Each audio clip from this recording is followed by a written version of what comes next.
Jurus ultimatum lesatan tombak terbang Hieu membuat donat di tubuh Caligo yang sedang berada dalam mode rage. Sebagai sosok yang memiliki kemampuan regenerasi tingkat tinggi, Caligo tak merasa goyang dengan luka yang diterimanya. Baginya itu hanyalah cedera ringan yang bisa dirinya sembuhkan dengan cepat. Akan tetapi, kok nggak bisa sembuh? Caligo pun seketika merasa panik, dek. Luka yang tercipta nyatanya tidak bisa disembuhkan. Justru lukanya malah terbuka dan merembet dengan donatnya yang semakin membesar. Efek petir dari lesatan tombak Hieu masih belum terhenti taunya. Setelah tombak Trisula kembali ke genggaman Bang MC, beliau berkata bahwa dia tidak mau terlalu membuang banyak waktu dengan seorang penjaga Raja Laut Dalam. Maka dari itulah Hieu akan menyelesaikan pertarungannya secepat mungkin. Dan ya, pada akhirnya Caligo pun mati sendiri setelah terkena luka petir yang terus menyebar sampai dirinya benar-benar hilang lenyap tak tersisa. Mengucapkan kalimat klise sebelum kematiannya, Caligo bersumpah serapah dengan keyakinan selanjutnya mereka semua pasti bakalan mokat dibabat sama Raja Laut Dalam. Mana mungkin itu sih.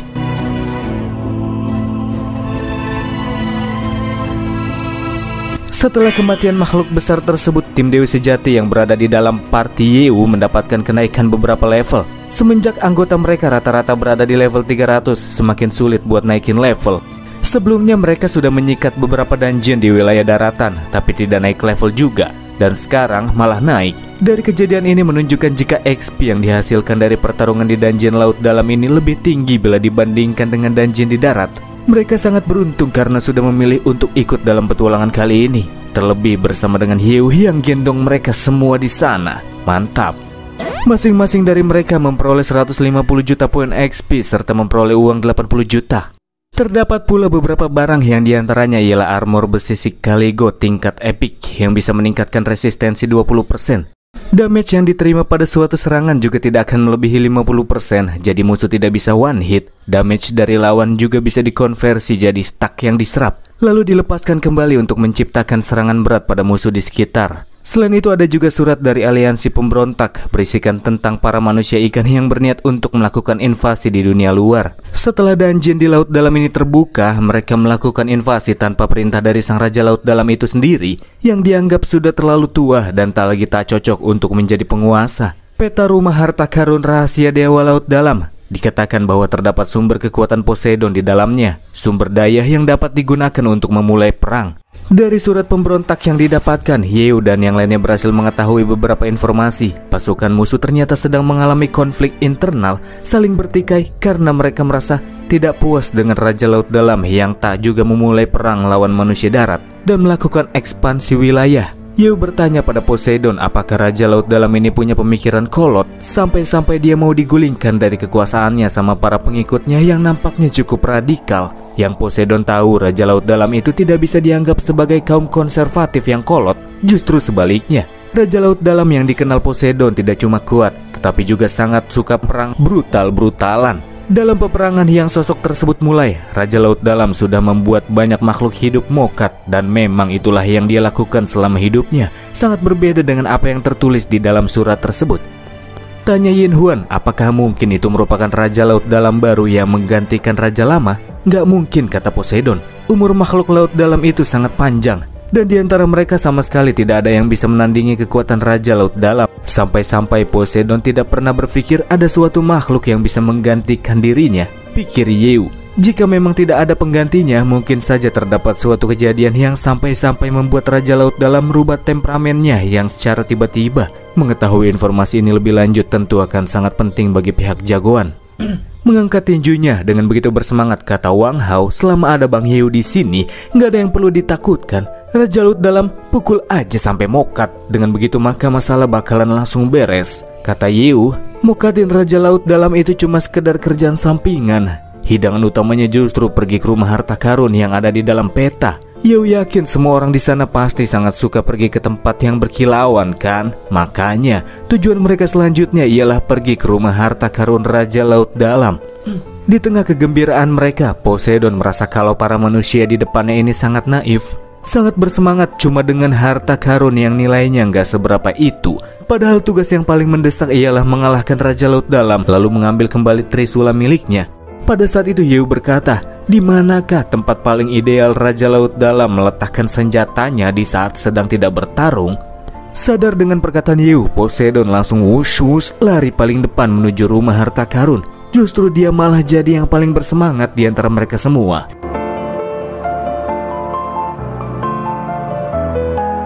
Cek. Mengikuti jalan yang ditunjukkan oleh peta. Singkatnya, Yeo dan teman-teman akhirnya tiba di depan pintu rumah harta karun Raja Laut Dalam yang dimaksudkan. Sepanjang perjalanan sempat ada para manusia ikan yang menghadang, tapi mereka cuma sekedar para kerocok yang gampang buat ditumbangkan.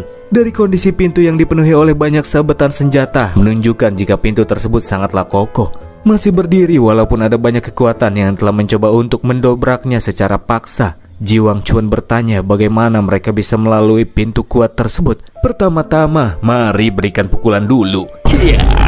Kata Wang Hao yang tanpa babi bu langsung mendaratkan sebuah pukulan berat ke dinding pintu.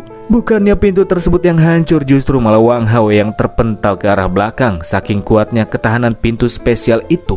Pukulan dengan penggunaan 80% kekuatan Wang Hao cuma bisa membuat sedikit penyokan. Nampaknya terdapat sesuatu yang membuat pintu rumah harta tersebut bisa menjadi sangat kokoh. Pada saat itu tiba-tiba Yeo dan kawan-kawan dikagetkan ketika mendengar suara dari arah pintu yang menyebutkan bahwa Yeo dan teman-temannya sangat bodoh karena mencoba membuka pintu tersebut dengan menggunakan jalan kekerasan. Yin Huan menyadari jika suara tersebut bukan dari pintunya yang bisa bicara, tapi ada seseorang yang berbicara di balik pintu rumah harta tersebut. Orang di balik pintu itu membagi tahukan, selama ribuan tahun terakhir sudah banyak sekali kekuatan yang mendambakan harta karun rahasia Raja Laut Dalam. Namun pada akhirnya mereka semua kembali dengan tangan hampa. Makanya dia menyarankan supaya Yeo dan yang lainnya pulang saja, daripada harus membuang banyak energinya di tempat ini. Sebab tak ada seorang pun yang bisa masuk ke dalam rumah harta kecuali sang Raja Laut Dalam yang bisa membuka pintunya. Dari perkataan suara tak dikenal itu, Yeo berasumsi jika harusnya orang yang lagi ngomong di balik pintu itu sudah terpenjara di dalam rumah harta setidaknya ratusan tahun dong. Membantahnya, sosok di balik pintu itu berkata jika dia ada di dalam sana karena diberikan misi penting untuk menjaga rumah harta karun. Aneh sekali, kata Yeo. Padahal sosok di balik pintu itu sendiri yang sebelumnya mengatakan kalau nggak mungkin ada orang yang bisa masuk ke sana kecuali Raja Laut Dalam. Jadi apa gunanya menjaga pintu tersebut, apalagi jaganya dari dalam? Aneh betul. Tak bisa membalas perkataan Yeo, sosok tersebut cuma berkata, pokoknya nggak ada yang bisa masuk ke sana. Dia mengucapkannya dengan nada tinggi, bikin Wang Hao merasa mulai jengkel. Menyentuh dinding pintu, Yeo merasa sangat tertarik dengan harta karun yang terdapat di dalamnya. Begitupun sosok yang sedang berbicara dari dalam juga Yeo anggap sebagai harta karun. Maka dari itulah dia akan mencoba untuk membuka pintu tersebut dengan menggunakan metodenya. Beralih ke akun Crazy Mouse, Yeo langsung meminta Waze buat menganalisa pintu aneh tersebut. Dari sinilah didapati jika pintu di hadapan Bank MC ini dilindungi oleh dua lapis struktur logam yang rumit dan canggih, serta ditanami dengan segel sihir di dalamnya, membuatnya sulit untuk ditembus dengan cara yang sederhana. Tapi selama Yeo menggunakan kemampuan Mouse untuk menghancurkan strukturnya terlebih dahulu, lalu menghancurkan segel sihirnya dengan menggunakan kekuatan fisik, semuanya bisa beres. Menerapkan metode tersebut memulai prosesi, Yeo pertama-tama menggunakan kemampuan kontrol mekanisme penghancuran struktural. Langkah pertama beres, langkah selanjutnya Yeo beralih ke akun Kaisar Wu yang terhormat, si kepala botak abadi, tapi menggunakan wig buat nutupin kebotakannya itu. Yeo meminta kepada orang yang ada di balik pintu buat sedikit menjauh jika nggak mau kena efek dari serangan bombastis yang akan segera dilepaskan. Ketika Yeo nyiapin tinju, orang di dalam pintu itu pun mulai panik, minta Yeo buat jangan ke sana. Tapi serangan yang sudah dipersiapkan tidak bisa ditunda. Dan beo, sebuah tinju biasa pun terdaratkan, menyebabkan pintu yang katanya punya ketahanan super kuat itu hancur berkeping-keping. Di arah belakang, tim Dewi Sejati kembali dibuat terpukau sama Yeo yang tidak diduga bukan cuma super, tapi juga punya banyak transformasi yang aneh-aneh. Dan sepertinya masih belum semuanya ditunjukin sama Yeo. Di lain hal, terlihat pula ada seseorang yang berjalan keluar sesaat setelah pintu kokoh itu hancur berkeping-keping. Dan itu adalah seorang putri duyung cantik yang sambil mengarahkan tombaknya, dia berkata, dirinya tidak akan pernah membiarkan Yeo dan yang lainnya yang dianggap sebagai penyusup lewat begitu saja, sesuai dengan apa yang dikatakannya bahwa dia adalah penjaga rumah harta karun tersebut. Kenapa ya semua putri duyung itu cantik-cantik, sementara para murloc atau manusia ikan kebanyakan burik-burik? Putri Duyung Nanami bergerak dengan tombaknya yang terarahkan kepada Yew, menargetkan orang yang dianggap sebagai penyusup yang mau merampas harta karun Raja Laut Dalam. Dan tentu saja bagi Bang MC itu cuma serangan tusukan yang begitu remeh. Yew bisa dengan mudahnya menghindar dan menangkap tombak punya si Duyung. Genggaman Yew yang terlalu kuat membuat Putri tak punya kesempatan untuk bisa mendapatkan kembali senjatanya. Putri Duyung, meskipun sudah melihat banyak sekali makhluk-makhluk aneh di dunia, para petarung manusia baru pertama kalinya melihat sosok yang selama ini cuma mereka bisa dengar dari dongeng anak-anak. Bukan hanya cantik, kata Wang Hao, si Putri Duyung juga besar dari segala sisi. Besar di sini maksudnya? Seketika Wang Hao langsung digampar sama Yin Huan karena berpikir yang iya-iya. Karena sudah dibuat tidak bisa kemana-mana lagi, Yew selanjutnya bertanya secara baik-baik, kenapa si Putri Duyung malah terkunci di dalam rumah harta karun tersebut.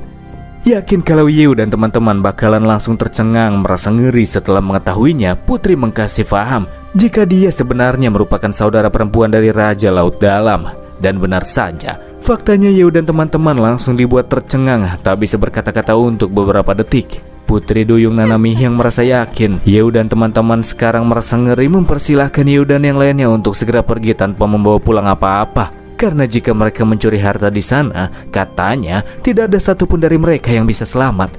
Yew dan teman-teman emang sih tercengang, tapi bukan karena mereka merasa ngeri. Melakukan diskusi singkat, mereka semua begitu heran. Raja Laut Dalam itu kan seharusnya seperti para manusia ikan, benar? Logikanya, saudara perempuannya harusnya juga manusia ikan yang jelek. Tapi kenapa malah Putri Duyung yang cantik? Kayaknya mereka berdua bukan saudara kandung deh. Diskusi Yew dan teman-teman nyatanya terdengar jelas oleh sang putri yang langsung marah-marah karena sudah membayangkan hal-hal yang tidak-tidak. Di antara mereka semua jelas yang punya pengalaman mengenai Raja Laut Dalam dan orang-orang di sekelilingnya adalah Poseidon. Dan ketika Yew bertanya kepada si Dewa Laut, dia malah diam-diam mau melarikan diri. Ketika Putri Duyung Nanami melihat sang Dewa Laut yang sedang berada dalam ukuran mini, dia langsung bergerak cepat ke arahnya melewati para human, lalu memeluk si Dewa Laut dengan sangat erat sampai membuatnya tidak bisa bernafas. Kepalanya masuk di antara. Yang jelas si Putri merasa sangat gembira karena akhirnya dia bisa melihat Poseidon yang bisa kembali terbebaskan setelah sekian lama tersegel. Putri bahkan langsung bersujud kepada Yew yang sudah menjadi penolong Poseidon, serta meminta maaf karena sebelumnya sudah terlalu lancang dengan berkata kasar. Sedikit menceritakan, sejak Dewa Laut disegel, Putri sudah berusaha untuk menyelamatkannya, tapi setiap menjalankan rencananya Putri selalu gagal. Supaya nggak buat masalah lagi, pada akhirnya dia dikurung sama kakaknya Raja Laut Dalam yang tak mengizinkannya untuk keluar. Dan selama dikurung dia cuma bisa nangis sepanjang hari tanpa bisa melakukan apapun. Makanya sekarang dia sangat gembira ketika keluar dia bisa kembali melihat Poseidon.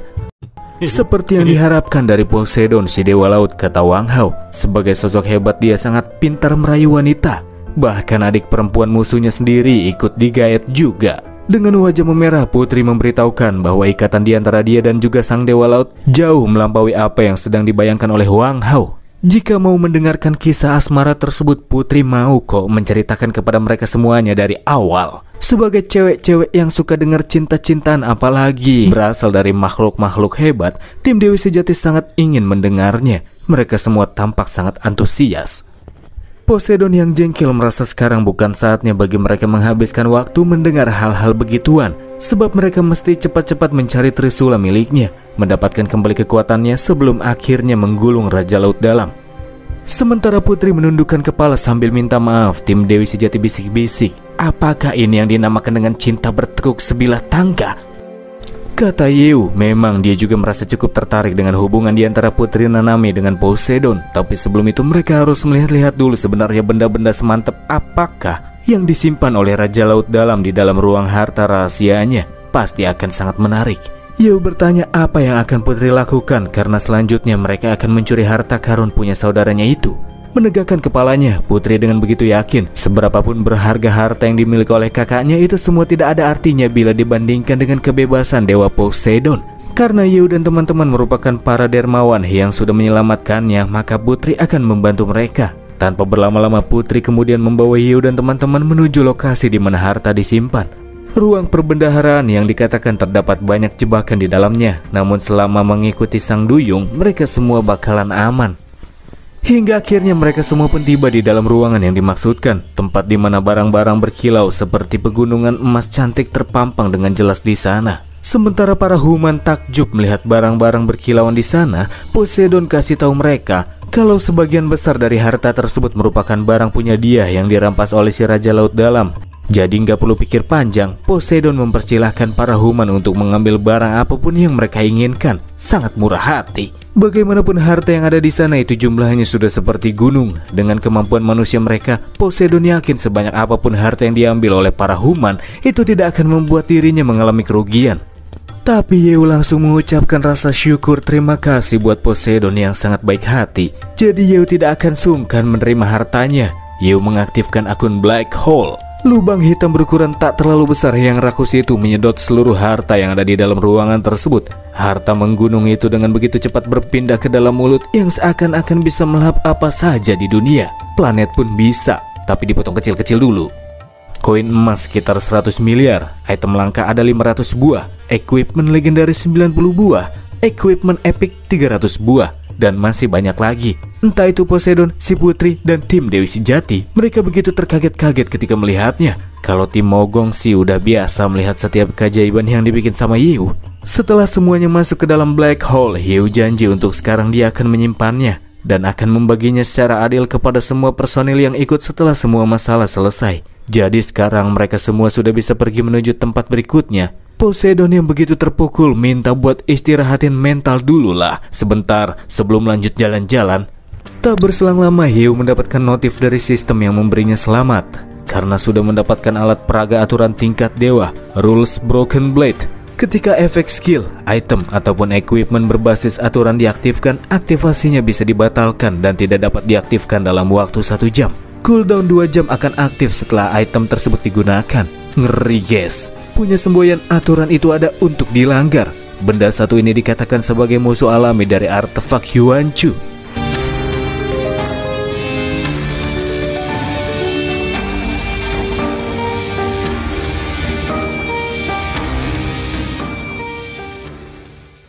Menatap dengan seksama penjelasan yang dimiliki oleh Rules of Broken Blade, Yeo sangat yakin jika artefak satu itu sedang menyinggung artefak Yuanchu yang merupakan item berbasis aturan.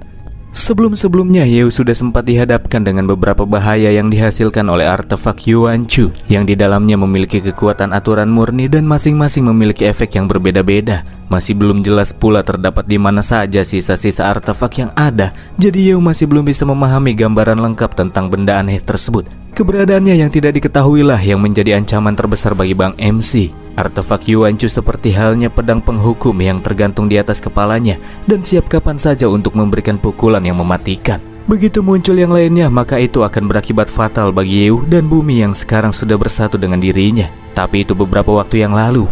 Karena sekarang sudah berbeda, Rules of Broken Blade bisa dikatakan sebagai musuh alami artefak Yuanchu. Jadi selanjutnya dia bisa menangani artefak Yuanchu yang akan muncul terlebih. Senjata tersebut dipegang oleh orang-orang yang berniat buruk kepadanya. Dan mungkin saja senjata tersebut juga bisa digunakan untuk menangkal aturan yang ada di tanah berkabut.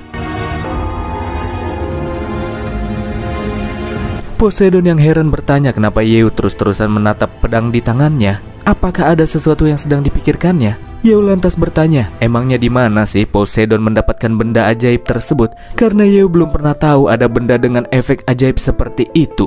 Dengan penuh kebanggaan, Poseidon berkata, jelas aja Yeo belum pernah melihatnya karena senjata tersebut diciptakan oleh Poseidon sendiri dan cuma satu-satunya ada di dunia. Yeo pun langsung kaget bukan main dibuatnya. Begitu pula dengan Waze. Karena dari kata-katanya Poseidon bisa dipastikan kalau dia sama sekali tidak berbohong. Dengan kemampuan menempanya yang sanggup untuk membuat senjata dewa yang mampu menangkal aturan, mungkin Poseidon setara dengan kemampuan Mos atau bisa jadi lebih hebat lagi. Meskipun kalau soal teknologi jagoan Mos sih, tapi tetap saja dia sangat hebat. Seketika Yeo langsung memberikan sanjungan kepada Poseidon, mengagung-agungkannya. Berkata ini pertama kali baginya bisa melihat makhluk maha kuasa yang hebat seumur umur. Mendapatkan sanjungan dari Bang MC, Poseidon yang begitu bangga minta Yeo buat terusin aja pujiannya. Karena bocah KT1 ini sangat suka disanjung kayak gitu. Oh, Dewa Poseidon yang terhormat dan sangat hebat. Bisakah Anda mengajarkan kepada saya bagaimana cara membuat benda tingkat dewa seperti itu? Tanya Yeo. Dan jawabannya tentu saja tidak. Loh, seketika Yeo langsung terdiam. Bukannya tidak mau, tapi tidak bisa. Membuat benda seperti itu tidaklah mudah, ungkap si Dewa Laut. Pertama-tama mereka harus berada di planet peradaban tingkat dewa dimensi tinggi dan menggunakan energi serta material tingkat dewa di sana untuk meleburkannya. Kedua, mereka harus memiliki pengetahuan tingkat dewa serta blueprint dewa yang sesuai sebelum bisa membuatnya. Dan terakhir, mereka harus memiliki fisik dan mental kuat yang mampu menahan segala serangan balik ketika proses pembuatan item tingkat dewa. Dengan kondisinya yang sekarang, Poseidon sama sekali tidak memenuhi satupun persyaratan yang ada. Yeo heran, memang syarat yang lain Poseidon tidak sesuai. Tapi kenapa pula dia tidak punya pengetahuan dewa sekarang? Apakah dia sudah lupa tentang hal itu? Sedikit menghela nafas, Poseidon berkata, bukannya dia lupa, lebih tepatnya pengetahuannya sudah dicuri. Suatu keberadaan misterius di alam semesta lah yang telah mencuri banyak pengetahuan serta ingatannya, dan itulah yang telah menyebabkan kerugian paling parah buat Poseidon. Bisa dibilang sekalipun dia nantinya bisa kembali mengambil Trisula lalu mengembalikan kekuatan seperti di masa lalunya, Poseidon tetap tidak akan mampu menciptakan benda setingkat dewa. Wang Hao terkejut akan fakta tersebut. Jika seperti itu ceritanya, berarti sama saja Poseidon ini merupakan dewa baru yang tercipta di bumi dong. Semua orang di sana jadi penasaran seberapa mantapkah Poseidon ini jika dia bisa memulihkan semua ingatannya.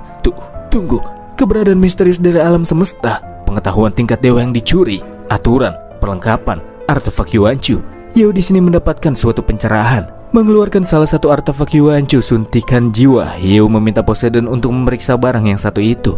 Memeriksa suntikan tersebut, Poseidon mendapati kalau item tingkat dewa itu memang tipe aturan. Meskipun tidak bermutu tinggi, tapi itu sudah cukup untuk menghancurkan semua yang ada di bumi. Poseidon juga merasa cukup familiar dengan benda tersebut. OMG, ternyata sama seperti apa yang Bang MC sudah perkirakan. Sementara Yeo memasang wajah mode serius, Wang Hao bertanya-tanya emangnya apa sih yang lagi Poseidon sama Yeo obrolin. Kata si Dewa Laut, itu merupakan obrolan akademis tingkat tinggi. Sebagai orang awam, Wang Hao takkan bisa mencernanya. Orang bodoh dilarang ikutan. Setelah sekian lama melihatnya, Wang Hao juga heran kenapa Yeo nampak serius sekali. Jarang-jarang Yeo tuh bersikap kayak gitu. Memangnya apa yang sedang terjadi sih?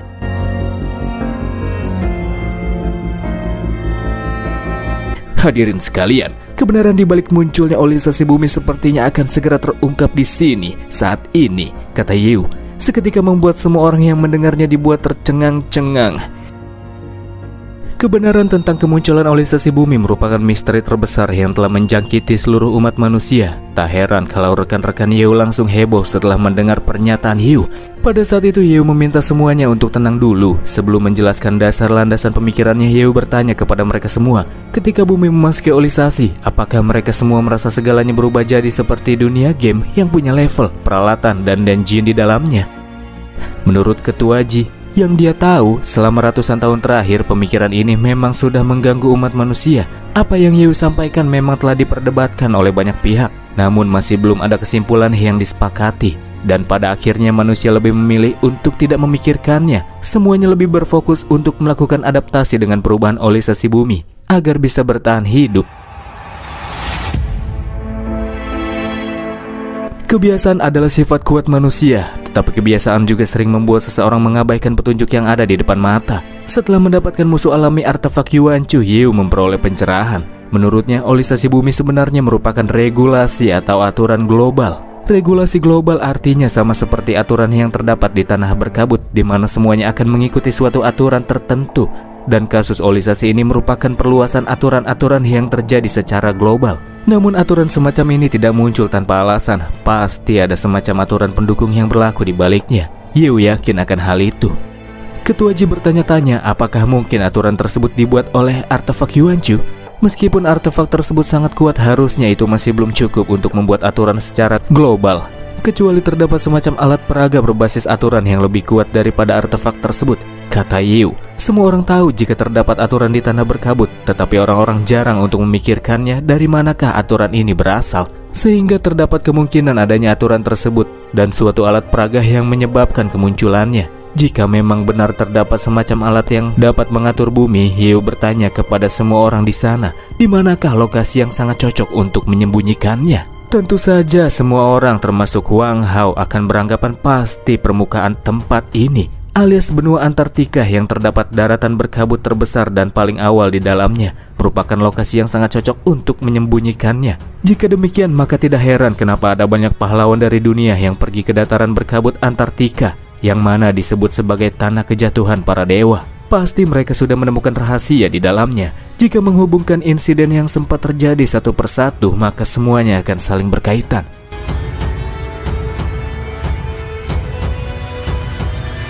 Hilda yang kurang yakin bertanya bagaimana bisa ada banyak item biasa yang dulu muncul di mana-mana dan baru setelahnya muncul olisasi bumi.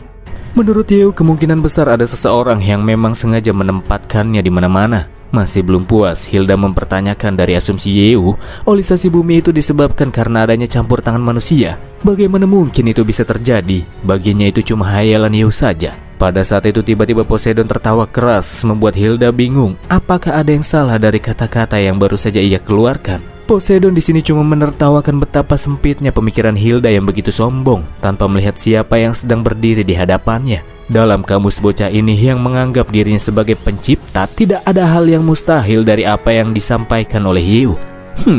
Kalau begitu, apakah Poseidon adalah sosok yang sudah membuat olisasi bumi? Ya jelas bukan dong, balas dia, bikin Wang Hao sedikit jengkel. Poseidon menjelaskan, meskipun olisasi bumi terjadi bukan karena perbuatannya, tapi di masa kejayaannya dia yakin bisa melakukannya. Belum lagi terdapat kekuatan misterius yang mengambil pengetahuannya yang juga tak bisa terbayangkan.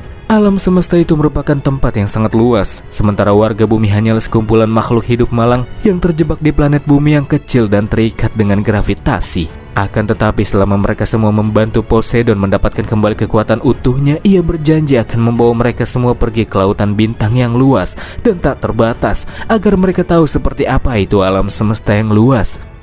Sedikit berdiskusi, rekan-rekan Yeo menganggap perkataan Poseidon itu cuma bualan saja. Dia cuma dewa kuno yang asal-usulnya nggak jelas. Tentu saja satu-satunya pemimpin yang bisa membawa mereka ke masa depan adalah Bang MC, bukan bocah tersebut. Pada saat itu mereka sangat ingin langsung saja menyelesaikan masalah di laut dalam supaya bisa cepat-cepat melakukan eksplorasi di tanah kejatuhan para dewa. Si Putri Duyung dan Poseidon sendiri langsung merasa kesal karena sudah diabaikan oleh para human. Apalagi para human itu langsung membalikkan badan ketika si dewa laut sedang berbicara, seakan-akan perkataannya dianggap seperti omong kosong. Sementara itu Hilda yang terlihat terdiam mengingat kejadian beberapa waktu sebelum dia berangkat dalam perjalanan ini, dan kita akan dibawa ke dalam sebuah ruangan dengan monitor besar di depannya. Pada saat itu Hilda mendapatkan sebuah panggilan dari seseorang tak dikenal, membahas tentang hiu yang kini bukan cuma sudah menguasai zona timur saja, tapi dia juga sudah menguasai ekologi bumi yang diubah olehnya.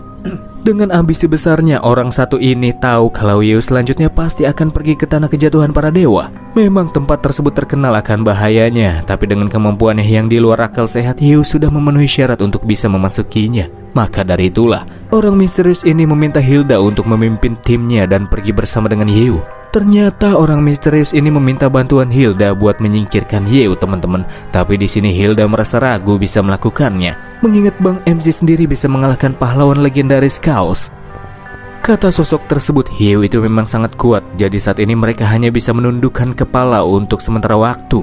Tapi bagaimanapun juga Yeo juga cuma seorang manusia, dan setiap manusia pasti punya kelemahan. Bersamaan dengan sinar terang yang muncul, Hilda cukup dibuat terkejut karena sosok tersebut mengirimkan sebuah artefak Yuanchu kepadanya. Menurut histori data pertarungan Yeo, dia beberapa kali nyaris dikalahkan karena adanya campur tangan dari artefak tersebut. Maka dari itulah Hilda diberikan artefak Yuanchu agar peluang keberhasilannya dalam menyingkirkan Yeo bisa semakin besar. Meskipun kurang percaya diri, tapi Hilda tak punya pilihan lain selain melakukannya. Sebelum menutup panggilan, sosok tersebut meminta Hilda dan timnya untuk bisa bertugas dengan baik dalam tim seperti yang selama ini sudah mereka sering lakukan. Terus ikuti dan amati Yeo. Dan begitu dia menunjukkan kelemahannya, di saat itulah Hilda harus bertindak. Dia tidak boleh melakukannya dengan gegabah, apalagi sampai menunjukkan kartu as yang sudah dipersiapkan, yang artinya Hilda cuma punya satu kesempatan ketika menjalankan aksinya. Kata sosok tersebut, semua itu harus dilakukan agar sistem yang sudah dibangun susah payah oleh zona timur tidak diganggu sama pihak luar. Kembali ke masa kini, hingga saat ini Hilda sudah menyaksikan betapa di luar nalarnya kemampuan Yeo. Dia bahkan mendapatkan item yang bisa melawan artefak Yuanchu. Hal ini membuat Hilda semakin merasa ragu untuk melakukan tugas rahasia menyingkirkan Bang MC kita. Balik badan melihat Hilda, Yeo tiba-tiba tersenyum. Apakah dia sudah tahu apa yang mau wanita tersebut diam-diam lakukan kepadanya? Menarik.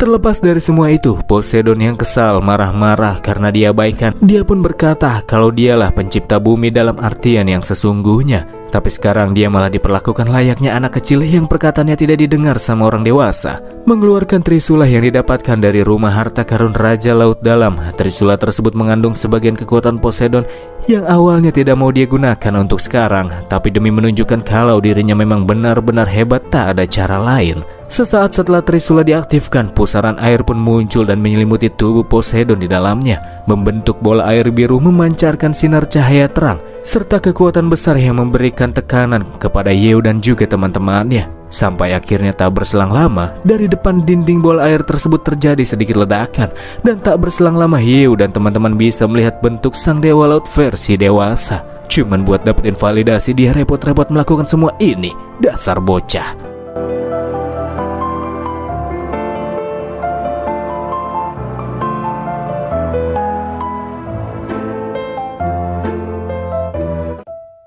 Setelah melihat tampilan Dewa Laut versi pemuda, Yeo nggak nyangka kalau Poseidon punya trik rahasia seperti itu. Bagi Poseidon yang cukup banyak melakukan antisipasi ketika terjadi sesuatu masalah, mencadangkan sebagian kekuatan miliknya pada suatu benda itu merupakan hal yang wajar. Kuat, dingin, dan indah. Inilah tubuh dewa yang paling sempurna, kata pria biru tersebut. Dengan begitu percaya diri, membuat Putri Duyung Nanami anget dibuatnya. Kata Wang Hao sih perubahan Poseidon cuma kayak jadi gede sedikit aja, sama kulitnya yang tambah mulus, nggak ada yang spesial dari itu. Bagi Ketua Ji, keindahan itu sama sekali tidak berguna karena kekuatan adalah kasta tertinggi dari segala hal. Sementara beberapa cewek yang berasal dari tim Dewi Sejati cukup terpukau melihat keindahan bentuk tubuh si dewa laut, kulitnya cocok buat dijadiin bahan eksperimen. Tanggapan mereka membuat Poseidon kesal. Jika saja dia tidak membuat kontrak dengan Yeo, pasti mereka semua udah dijadiin geprek sama dia. Di sebelahnya Yeo minta Poseidon supaya nggak usah marah-marah sama hal sepele kayak gitu. Setidaknya sekarang Yeo sudah melihat bahwa si dewa laut memang memiliki potensi yang besar. Yeo percaya setelah mendapatkan kembali seluruh kekuatannya, Poseidon pasti bakalan jadi sosok yang sangat kuat, lebih kuat dari yang sekarang. Kata-kata motivasi Yeo langsung bikin si dewa laut terharu. Ternyata di antara para human di sana masih ada yang begitu menghargai dirinya. Setelah yaping-yaping, mereka semua pun akhirnya berangkat menuju lokasi selanjutnya, istana tempat tinggal sang Raja Laut Dalam. Berjalan di depan sebagai pemimpinnya, Poseidon berjanji pasti kali ini dia akan mengambil kembali kekuatan yang telah direnggut oleh musuh lamanya itu. Di sebuah jalan yang gelap, Putri Nanami membawa semuanya melewati jalan pintas menuju istana. Rute yang mereka lewati sebelumnya pernah digunakan oleh Nanami untuk menyelinap keluar dan bermain ketika dirinya masih kecil. Tapi sangat aneh menurutnya, sebab terakhir kali dia lewat jalan tersebut suasananya tidak segelap sekarang. Di antara bangunan tersembunyi terdapat sebuah celah yang bisa mereka gunakan untuk masuk ke jalur dalam istana secara langsung. Masuk ke dalamnya, Yeo dan teman-teman langsung dihadapkan dengan ruangan yang masih sangat gelap dan terlihat begitu kumuh, terbengkalai seperti sisa-sisa peperangan. Daripada disebut istana, tempat tersebut lebih terlihat seperti reruntuhan lama yang tak ada satupun makhluk pun tinggal di dalamnya. Hal ini juga membuat Nanami cukup kaget. Tempat tersebut ternyata sudah sangat berubah sejak terakhir kali dia melihatnya. Memang Nanami terperangkap di dalam rumah harta selama ratusan tahun, tapi dia tidak mengira segalanya menjadi sangat berubah. Nampaknya ada sesuatu yang tidak beres. Kata Hilda, jelas tempat itu nggak terawat. Namanya juga manusia ikan, para makhluk barbar. Bisa saja sempat terjadi perang internal di dalam istana, ungkapnya. Seketika Nanami langsung marah-marah sama Hilda yang tak tahu apa-apa. Dia menjelaskan para manusia ikan laut dalam memang menyukai perang, tapi mereka juga punya peradaban serta menyukai keindahan. Suzu nggak percaya sama Nanami. Di matanya manusia ikan hanyalah perwujudan dari kejahatan dan juga pembunuhan. Mereka membunuh siapa saja yang mereka lihat, entah itu mereka yang muda, tua, wanita maupun anak-anak. Semuanya bakalan dibabat tanpa pandang bulu. Meluruskan kesalahpahaman yang terjadi, Nanami kembali menjelaskan jika saudaranya alias si Raja Laut Dalam bukanlah sosok jahat seperti itu. Dia memang menghargai kekuatan di atas segalanya, tapi di sisi lain dia juga sangat terhormat. Dalam suatu peperangan, dia biasanya akan memimpin paling depan lalu melakukan duel 1 lawan 1 dengan lawannya. Jika dia tidak bisa menang, Raja Laut Dalam akan memilih mundur. Sekalipun dia menang, dia juga cuma akan merebut sumber daya milik lawannya saja. Jadi bisa diartikan kalau Raja Laut Dalam ini bukanlah sosok yang suka membunuh tanpa pandang bulu. Di bawah kepemimpinan kakaknya, pada akhirnya suku manusia ikan menjadi kuat dan makmur. Dan istana ini merupakan tempat yang amat sangat dipenuhi oleh kemuliaan dan kehormatan. Meskipun untuk sekarang istana ini lebih terlihat seperti reruntuhan terbengkalai sih. Itulah mengapa Nanami merasa yakin kalau ada sesuatu besar yang sempat terjadi selama dirinya dikurung. Yu bertanya pada Dewa Laut apakah kata-kata wanita duyung itu valid. Karena kejadiannya sudah sangat lama, yang Poseidon ingat bahwa memang Raja Laut Dalam memberikan tantangan kepadanya untuk berduel. Dan karena terlalu meremehkannya, pada akhirnya Poseidon malah kalah. Raja Laut Dalam bahkan gak habisin dia dan cuma menyegelnya saja. Jika Raja Laut Dalam memang suka membunuh, harusnya Poseidon sudah lama mokat. Artinya ucapan Nanami itu tidak salah. Terus apa yang terjadi kepada suku manusia ikan sekarang? Pikir Yu. Kepada Poseidon, Nanami berkata bahwa dirinya berjanji untuk membantunya menemukan Trisula yang asli, asalkan Poseidon juga berjanji untuk tidak membunuh saudaranya. Jika tidak mau, maka Nanami tidak akan menunjukkan jalan kepada mereka semua. Menurut Hilda, apa yang baru saja disampaikan oleh sang putri terdengar seperti nada ancaman. Kata dia, sekalipun Nanami tidak menunjukkan jalan, kemungkinan besar mereka tetap akan bisa menemukan lokasi keberadaan si Raja Laut Dalam. Cukup agresif Hilda ini, padahal di sini yang Nanami maksud agar tidak terlalu banyak terjadi pertumpahan darah di antara kedua pihak. Makanya dia membuat persyaratan itu. Tak bisa memutuskan masalah tersebut seorang diri, Poseidon kemudian meminta Yu untuk membuat keputusan. Jika Raja Laut Dalam memang benar seperti apa yang disampaikan oleh Nanami sebelumnya, maka tentu saja Yu nggak bakalan membunuhnya. Tapi jika ternyata Raja Laut Dalam memang tukang kill tanpa pandang bulu, maka Yu tidak akan pernah memberikan ampunan. Jadi apa yang akan terjadi ke depannya tergantung dengan situasi. Keputusan Yu cukup masuk akal mengingat mereka semua masih belum mengetahui jati diri si Raja Laut Dalam yang sesungguhnya. Nanami yang tak punya pilihan lain pada akhirnya kembali menuntun jalan, membawa Yu dan teman-teman ke ruang singgasana sang raja. Singkat cerita, akhirnya Yu dan teman-teman kini sudah tiba di ruang singgasana Raja Laut Dalam. Di tempat yang sangat gelap dan minim penerangan itu, terdapat satu kursi yang diduduki oleh sosok samar tak terlalu jelas. Nanami yang berpikir bahwa itu merupakan kakaknya datang mendekat sambil menyapa, memberikan kabar kalau dirinya kini sudah kembali. Akan tetapi sebelum dia melangkah lebih jauh, Poseidon langsung menghentikannya karena yang sedang duduk di atas kursi tahta itu bukanlah kakak Nanami. Sosok tersebut kemudian berdiri, tertawa, lalu berkata jika ini merupakan suatu momen yang begitu langka bisa melihat manusia, Dewa Laut, dan Putri Duyung berada dalam tim yang sama. Ya, apapun itu, karena mereka semua sudah susah-susah menyempatkan waktu untuk mengunjunginya, maka sosok tersebut akan memberikan sambutan secara pribadi. Sosok manusia ikan tersebut adalah Vanguard atau pengawal istana bernama Renekton.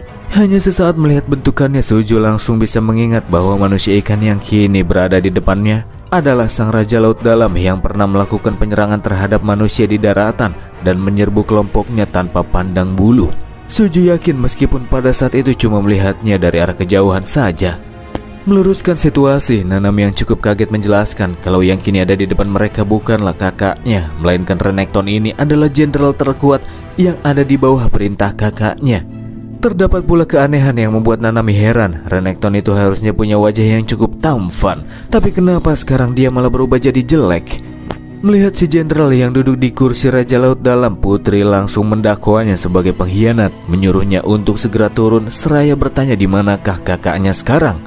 Namun tiba-tiba saja tubuh Nanami terlilit oleh tentakel yang membatasi pergerakannya serta membawa tubuhnya semakin dekat dengan musuh.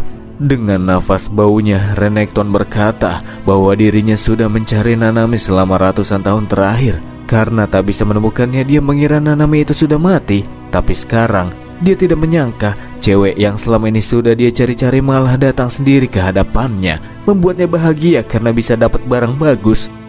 Pas lagi ngomong, tahu-tahu Yu sama Poseidon muncul, memotong tentakel yang menjerat tubuh Nanami lalu mendorong duyung tersebut menjauh ke posisi yang lebih aman. Sebuah kejadian yang tak pernah diperkirakan melihat Raja Laut Dalam disingkirkan dari kursinya sama bawahannya sendiri. Tapi yang lebih penting menurut Poseidon adalah di mana Raja Laut Dalam yang asli, bukan yang palsu alias si Renekton di depannya ini. Kata Renekton, Raja Laut Dalam itu hanyalah seorang pengecut yang cuma peduli terhadap kekuatannya sendiri dan mengabaikan kepentingan sukunya. Dia sama sekali tidak memenuhi syarat untuk menjadi sosok raja.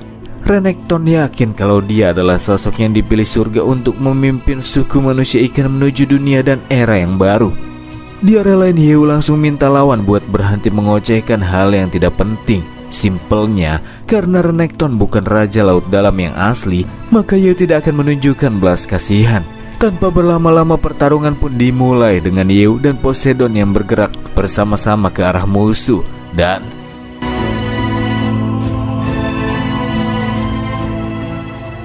masih berlokasi di istana Raja Laut Dalam, Renekton, jenderal terkuat yang dimiliki oleh Raja Laut Dalam sekaligus sosok yang sudah melakukan kudeta kepada bosnya itu, kini sedang memandang rendah Hieu dan teman-temannya. Ungkapnya, para Human serta Poseidon dirasa terlalu melebih-lebihkan kemampuan mereka, sampai-sampai berpikir bisa menang melawan dirinya. Renekton menganggap lawan cuma sekumpulan keroco. Daripada terlalu banyak bercocot-cocot ria, Hieu akan langsung melakukan pembuktian saja. Dalam sekejap mata Hieu bergerak cepat ke arah Renekton, seraya melepaskan sebuah tebasan biasa dengan menggunakan pedang api biru yang terbentuk dari kekuatan Raja Qian. Serangan tersebut memang sanggup dihalau oleh Renekton, namun ikan satu itu tidak menyangka serangan Hieu akan sangat kuat, sampai-sampai bisa membuat tangannya mati rasa, seperti melihat kau pergi bersamanya, Sambo. Apa cik? Tak hanya Hieu, Poseidon juga mulai melakukan pergerakan, bergerak cepat ke arah lawan sambil mempersiapkan dua buah kepalan tinju yang berisikan kekuatan pusaran air di dalamnya. Poseidon akan menunjukkan sedikit kekuatannya kepada musuh yang begitu arogan. Pukulan bertubi-tubi pun terdaratkan, menyebabkan Renekton yang sama sekali tidak mampu membendungnya dibuat terpukul mundur. Tak menyia-nyiakan momentum yang datang, Hieu kembali join, melakukan serangan combo dengan Poseidon. Renekton yang berupaya menahan tiap serangan yang datang menggunakan tombaknya, dibuat terdorong semakin jauh. Dan di saat dia kehilangan pijakannya, combo serangan itu membuat si manusia ikan terhempaskan, menghancurkan pilar-pilar ketika tubuh keras Renekton menubruknya. Dia terus terhempaskan ke arah dinding hingga membuat tubuhnya tertimpa oleh reruntuhan bangunan. Melihat pertarungan yang terjadi, Hilda tidak mengira jika si jenderal yang katanya nomor 1 di bawah Raja Laut Dalam ternyata nggak ada apa-apanya toh. Padahal sebelumnya dia pikir Renekton itu entitas yang cukup kuat. Renekton yang masih bisa bertahan kemudian mengangkat puing-puing yang menimpanya. Menggertakkan giginya dengan begitu emosi, dia berkata jika Hieu dan Poseidon akan segera membayar harga dari apa yang baru saja mereka lakukan. Mengambil nafas dalam-dalam, menguatkan otot-otot rahangnya yang mulai kontraksi, Renekton kemudian melepaskan serangan gelombang sonik, menciptakan dentuman gelombang kejut yang frekuensinya hampir tidak bisa ditahan oleh manusia. Suara yang terasa amat sangat tidak nyaman digendang telinga dan bisa membuat indera pendengaran rusak tersebut tidak sanggup ditahan oleh teman-teman Hieu. Jika saja yang melakukannya hanya monster manusia ikan level rendah, mereka bisa menahannya. Tapi Renekton ini merupakan salah satu yang terkuat dari spesies mereka. Efek dari suara gelombang sonik musuh juga membuat mereka seakan-akan itu telah menguras seluruh energi yang terdapat di dalam tubuh masing-masing dari mereka. Tutup kuping pun sama sekali nggak ada gunanya. Hieu yang terkena efeknya juga bisa langsung mengetahui alasan kenapa kekuatan mereka seperti sedang dikuras. Itu karena gelombang tersebut turut menyerang langsung ke dalam otak. Meskipun Hieu masih sanggup untuk menanggungnya, tapi nampaknya tidak teruntuk teman-temannya. Memejamkan mata sesaat, lalu tiba-tiba membuka kedua matanya. Hieu langsung beralih ke akun Void Beastmaster, bentuk Deep Sea Hunter yang disesuaikan untuk berhadapan dengan makhluk laut dalam. Hieu akan mendapatkan beberapa buff ketika berhadapan dengan spesies seperti manusia ikan. Di antara kawan-kawan yang pada saat itu sedang jatuh terduduk terkena efek dari serangan lawan, Hieu membentuk sebuah perisai pelindung yang bekerja untuk menangkal masuknya gelombang sonik, meminta mereka semua untuk merapat dan jangan sampai keluar dari perisai tersebut. Benar saja, ketika mereka semua mendapatkan perlindungan dari perisai Hieu, semua orang bisa kembali bernafas dan bergerak secara normal. Tim Dewi Sejati mengucapkan terima kasih atas bantuan dari Bang MC. Tapi masalahnya, ketika Hieu bergerak, perisai pelindung tersebut akan langsung tiada ketika Hieu meninggalkannya. Dalam kondisi tersebut, apa yang harus mereka lakukan selanjutnya? Ya, tentu saja Hieu sudah memperkirakannya. Di antara mereka semua yang ada di sana, ada Poseidon yang sama sekali tidak terkena efek dari gelombang sonik musuh. Maka dari itulah Hieu akan membiarkan Poseidon untuk bergerak dan melakukan serangan penuh kepada musuh. Sementara Hieu akan tetap stay di sana dan mempertahankan perisai pelindungnya. Kalau lawannya cuma Renekton sih, Poseidon masih punya kepercayaan diri yang cukup besar untuk bisa mengalahkannya. Sekalipun kekuatan si Dewa Laut masih belum kembali ke masa kejayaannya. Dalam sekali lihat Renekton yang ukuran tubuhnya beberapa kali lebih besar daripada si Dewa Laut memang terlihat seperti lebih mendominasi. Energi yang dia pancarkan merambat melalui air di laut dalam. Akan tetapi kendati demikian, Poseidon sama sekali tidak menunjukkan sikap seperti akan kalah oleh musuh satu itu. Setelah berjalan keluar melewati perisai pelindung, dia berhenti melangkah ketika berada tepat di depan musuhnya. Sebelum akhirnya mulai mengumpulkan energi air di sekitar tubuhnya, membentuk sebuah perwujudan lain, kehadiran kembali sang dewa Poseidon dalam bentuk spirit air. Ini akan menjadi bentuk terkuat Poseidon pada kondisinya saat itu, meskipun terdapat beberapa batasan dalam penggunaannya. Melihat tampilan Poseidon yang jadi sedikit berbeda membuat Renekton merasa cukup tertarik. Dia yang penasaran dengan bentuk Poseidon sekarang tak berlama-lama melepaskan serangan cambuk tentakel cepat ke arahnya. Tak berdiam diri, bentuk spirit Poseidon mengeluarkan sebuah pedang air raksasa, menggunakannya untuk menahan serangan yang ditujukan lawan kepadanya. Tak hanya mampu untuk menahan serangan tersebut, Poseidon juga bahkan sanggup melakukan counter attack, memotong-motong ujung cambuk milik lawan yang coba untuk melilitnya tanpa kesulitan. Dan dalam waktu yang singkat ia bergerak mendekatkan diri kepada musuh, memasuki zona serangan dekat, mengangkat pedangnya tinggi-tinggi untuk melakukan sebuah tebasan. Akan tetapi Renekton bisa menghalau serangan cepat tersebut, bertahan dengan menggunakan tongkat besi di palunya.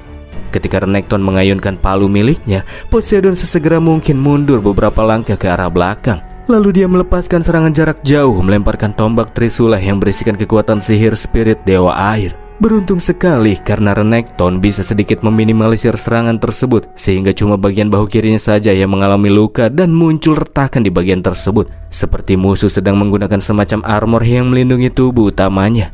Sementara musuh masih cukup terkejut dengan serangan kuat tersebut, Poseidon kembali mempersiapkan tombak Trisula spirit dewa air. Tapi kali ini Poseidon bikin 2 buah yang kembali dirinya lemparkan dengan cepat ke arah lawan, lalu mengenai 2 penglihatan Renekton, menjadikannya serangan yang cukup fatal. Dalam kondisi tak menguntungkan tersebut, Renekton ternyata masih bisa melakukan perlawanan. Di sela ketika Poseidon mempersiapkan tombaknya, dia juga secara diam-diam telah mempersiapkan 2 tentakel yang dapat menembus tubuh spirit dewa air Poseidon. Terkena luka yang cukup pedih, pada akhirnya Poseidon harus melepaskan mode spiritnya, kembali ke bentuk awal, jatuh terduduk sambil menahan rasa sakit. Dia berkata, "Sialin sekali kau." Dari adu serangan barusan, kini Renekton mengakui jika Poseidon itu cukup kuat karena telah berhasil memaksanya sampai ke titik di mana bentuk manusia ikan jeleknya itu hancur dan tak lagi bisa digunakan. Setelah tubuh manusia ikan jelek itu mengalami kerontokan, tubuh utama Renekton pun akhirnya terlihat. Dia memiliki bentuk tubuh layaknya manusia pada umumnya, rambut panjang putih dan cukup tampan, cuma pakai sempak yang agak panjang buat nutupin bagian torpedonya. Wang Hao cukup terkejut setelah melihat bentuk Renekton yang sebenarnya. Sementara Putri Duyung Nanami yang kesal berkata jika perbuatan yang telah dilakukan oleh Renekton itu amat sangat menyimpang, dengan alasan jika dia melakukan semua itu demi masa depan suku manusia ikan. Renekton dengan tubuh lemahnya berjalan ke arah singgasana Raja Laut Dalam. Ia berkata jika Nanami itu sama sekali tidak tahu apa-apa. Selama ini ras manusia ikan atau ras manusia duyung sudah berdiri selama puluhan juta tahun lamanya. Akan tetapi hingga saat ini mereka masih tetap berada di dalam jurang laut yang dalam. Dia tidak mau menerima jika rasnya tetap terus hidup di dalam kegelapan. Jika hal itu merupakan takdir, maka Renekton rela menjual jiwa dan raganya untuk mendapatkan kekuatan besar yang sanggup untuk mematahkan takdir manusia duyung, yang membuat mereka harus tinggal di dalam kegelapan sampai akhirnya rasnya bisa menjangkau cahaya indah yang terang. Ketika duduk di atas singgasana, tangan Renekton masuk ke dalam cahaya biru yang muncul di hadapannya. Nampaknya dia berniat untuk mengaktifkan sebuah mekanisme khusus. Ambisi yang dia miliki begitu berbeda dengan Raja Laut Dalam yang hanya bertekad untuk memenjarakan ras mereka sendiri di Laut Dalam yang gelap. Itulah alasan kenapa Renekton menggulingkannya. Semua itu dilakukan untuk bisa mewujudkan ambisi besarnya. Renekton sama sekali tidak peduli, sekalipun dia harus membunuh ras lainnya, dia tidak akan membiarkan siapapun menghentikan jalannya. Setelah teriak-teriakan, tiba-tiba dari singgasananya muncul beberapa tentakel berwarna merah darah tertanam ke dalam beberapa bagian tubuh Renekton. Pada saat itu tubuh Renekton juga ikut mengeluarkan tekanan kekuatan gelombang yang cukup mengerikan. Tekanan kekuatan tersebut bisa dirasakan oleh semua orang yang berada di dalam sekitar area tersebut.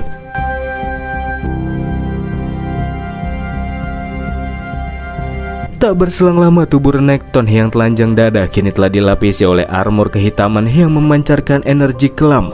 Dengan begitu berani dia berkata, tak peduli entah itu manusia ataupun dewa, selama ada yang berani menghalangi jalannya maka Renekton akan menyingkirkannya. Di arah lain, Poseidon tidak menyangka jika Renekton masih punya bentuk transformasi ketiga. Dan sayang sekali karena sekarang dia sudah kehabisan tenaga, membuat si Dewa Laut kini sudah tak lagi sanggup untuk melanjutkan perbaku hantamannya. Nang-nang saja boy, karena Poseidon sudah melakukan tugasnya dengan cukup baik, jadi selanjutnya biar Bang Yew saja yang akan mengurus sisanya. Ya, kalau ini sudah pasti beres. Menodong tombaknya dari arah kejauhan, Yew berkata kalau dia sama sekali tidak keberatan dengan ambisi Renekton yang berniat untuk membawa rasnya bisa melihat cahaya. Tapi yang membuat Yew keberatan ialah cara yang dilakukan oleh Renekton yang sebelumnya mengatakan dia juga tega untuk melibas ras lain seperti manusia cuma untuk bisa mencapai tujuannya. Karena itulah Yew tidak akan membiarkannya begitu saja.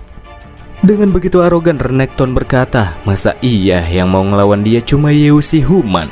Padahal sebelumnya Yew nggak bisa ngelawan pas Renekton menyerangnya pakai gelombang sonik. Ya, kalau Yew emang buru-buru mau mati, maka dia akan mengabulkannya. Sombong kak. Oh no. Kayaknya ada yang salah sangka nih. Alasan kenapa Yew sebelumnya nggak bertindak itu cuma karena dia mesti nahan perisai pelindung buat ngelindungin semua orang. Tapi sekarang setelah Renekton memasuki form ketiga, dia sudah nggak bisa lagi pakai serangan suara tersebut. Jadi sekarang Yew bisa dengan bebas menggunakan kekuatannya buat bertarung. Langsung saja tanpa berlama-lama Yew mengeluarkan perangkat yang bentuknya seperti ekor tengkorak yang dialiri kekuatan listrik, tertujukan langsung ke arah musuh. Perangkat tersebut bernama Pulse Cutting. Dengan begitu ejek Renekton dengan mudahnya menghindari gerakan awal Yew. Ungkapnya serangan remeh kayak gitu sih mana bisa mengenainya. Tapi nampaknya lawan sudah salah sangka. Sedari awal Yew memang gak niat buat pakai Pulse Cutting buat nyerang langsung. Setelah melewati Renekton, perangkat tersebut seketika aktif dengan munculnya jaringan arus listrik yang aktif dan semakin lama semakin berkembang hingga membuat Renekton terjebak di dalamnya. Energi arus listrik yang aktif berguna untuk menghalangi jalur perpindahan musuh dan cuma bisa bertahan selama 20 detik. Tapi itu waktu yang cukup bagi Bang Yew buat menjalankan aksinya. Renekton yang kekuatannya kini sudah bertambah teramat begitu yakin bisa mengalahkan Yew cuma dengan satu kali hantaman. Tapi ketika dia mencoba untuk memotong jalur arus listrik, dia malah langsung kesetrum. Perangkat Yew nyatanya benar-benar mampu untuk menahan pergerakan lawan dalam waktu singkat. Yew yang nyuruh Renekton hati-hati biar nggak kesetrum mengingat mereka lagi ada di dalam air. Selanjutnya dia pun mempersiapkan serangan jarak jauh, Twin Starfish Fang. Yew membentuk dua ikan hiu kembar yang tercipta dari kekuatan listrik pada terkonsentrasi, melepaskan ke arah Renekton yang tak bisa bergerak bebas. Dan ketika hiu kembar tersebut menggigit kedua bahunya, Renekton langsung bisa menyadari kayaknya ada sesuatu yang gak beres sama hiu-hiu tersebut. Dan boom!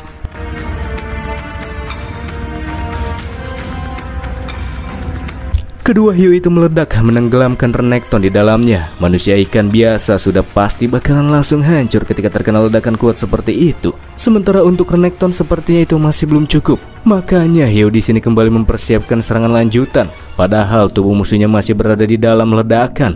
Tapi Yew sudah menanamkan satu tangannya ke dalam permukaan tanah. Yew yakin ini akan menjadi akhir dari serangannya.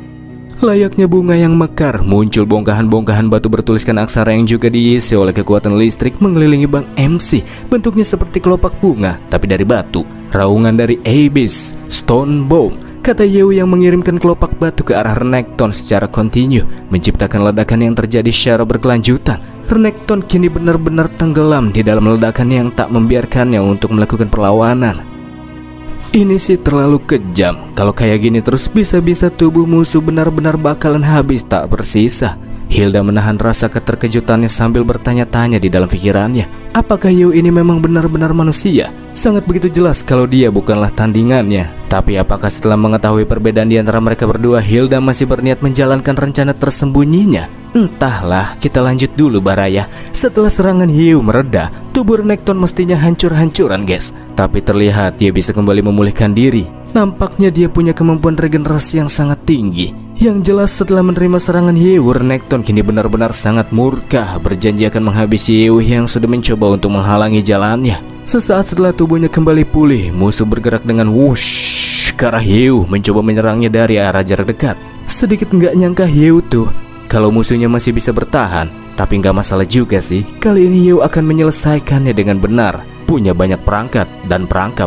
Void Beastmaster Yew kali ini menggunakan sayap ungu seperti Demonic Wing. Cuman bedanya bisa mengeluarkan beberapa tembakan laser keunguan dalam satu waktu. Sebelum bisa menjangkau Yew, Renekton harus didorong mundur oleh serangan laser tersebut. Dan dengan baik hati agar lawan nggak sampai menabrak dinding, Yew juga sekalian saja membuat jurang gelap pakai beberapa lasernya. Serangan Yew memang tidak menghabisi musuh, tapi beberapa laser yang mengenai matanya ditambah dengan tubuhnya yang masuk ke dalam lubang yang begitu gelap, bikin Renekton sama sekali nggak bisa melihat apapun. Dan pada saat itulah Yew kembali melanjutkan serangannya, bergerak ke arah musuh dengan menggunakan pedang plasma. Yew melepaskan serangan membuat tubuh lawan tercabik-cabik sebelum akhirnya dia menggunakan senjata tersebut sampai menembus tubuh lawannya. Renekton berteriak kesakitan menerima serangan Yew yang membuat armor hitamnya rontok. Berikut dengan tubuhnya yang bolong jadi dua, terpisah dari perut ke bawah. Ngeri guys. Tapi pas tubuhnya terpisah, muncul sebuah benda kecil berkilau yang nampak masih utuh. Tak hancur ketika menerima serangan dari Bang MC. Ketika melihatnya, Nanami tahu dalam sekali lihat jika benda tersebut adalah sisik miliknya. Sementara Yew mengambil sisik tersebut, sebentar kita akan melihat masa lalu Renekton, teman-teman.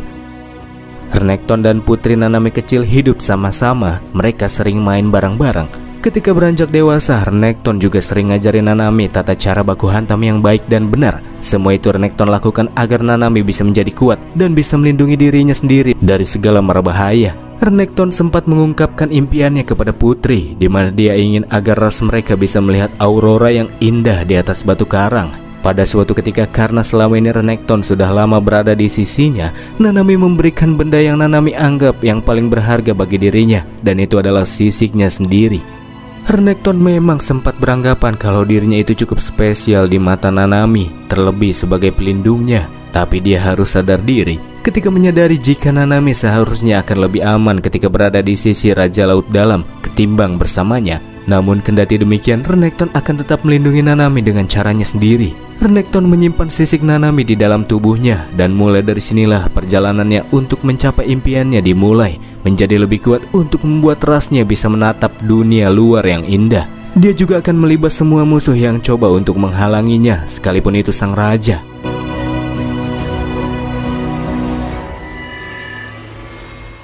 Kembali ke masa kini, setelah mengetahui keadaan Renekton, Nanami meminta maaf karena selama ini dia cuma memperlakukan sebagai saudaranya sendiri, tak pernah sekalipun peduli dengan apa yang ada di dalam hatinya. Sebelum mokai, Renekton minta Nanami nggak usah nangis. Semua yang terjadi sampai sekarang Renekton mengakui itu karena kesalahannya. Dia sudah berbuat menyimpang sampai lupa niatan awalnya. Bahkan dia juga sudah lupa akan janji untuk melindungi si putri. Setelah melihatnya secara langsung, Renekton yakin jika kekuatan jurang yang ada di dalam diri Yew mungkin bisa mematahkan belenggu takdir ras manusia duyung yang selama ini harus tinggal di dalam kegelapan.